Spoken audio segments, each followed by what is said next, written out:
এই গ্যারেজের মালিক কে? স্যার আমি। এই বাইকটা দেখতে পাচ্ছ? জি স্যার। এই বাইকটা আমার লাগবে, এনি হাউ এনি কস্ট। কিন্তু স্যার এটা খুবই রেয়ার আর খুবই old model sir. Old model হোক, এটা আমার গার্লফ্রেন্ড পছন্দ করে। টাকা 2 লাখ 5 লাখ যেটা লোক আমি দেবো, ঠিক আছে? ঠিক আছে স্যার, আপনি আমাকে 7 দিন সময় দেন, আমি এই বাইকটা আপনাকে ব্যবস্থা করি। ठीक है समरिया। 50,000 টাকা অ্যাডভান্স আর আমার কার্ডটা দিয়ে দাও।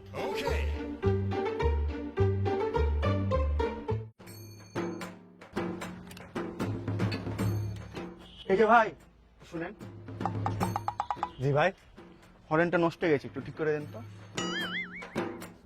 আরে এটা সে বাইকই তো যেটা স্যার খুঁজছিল। কি ভাই মডার্ন যুগে এসে আপনি ওল্ড বাইক ইউজ করছেন? এক কাজ করেন ভাই, এই বাইকটা বেচে আপনি রয়্যাল এনফিল্ড নেবেন।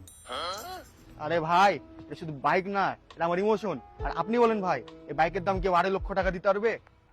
ভাই 1 মিনিট আমি আসছি।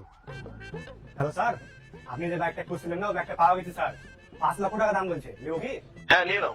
আচ্ছা আচ্ছা ভাই, 1 লাখ, 2 লাখ, 2.5 লাখ, চাবিটা দেন। रुको जरा। আপনার ডায়ালকৃত নাম্বারে সংযোগ প্রদান করা সম্ভব হচ্ছে না।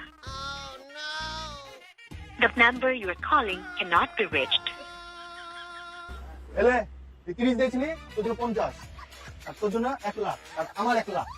চল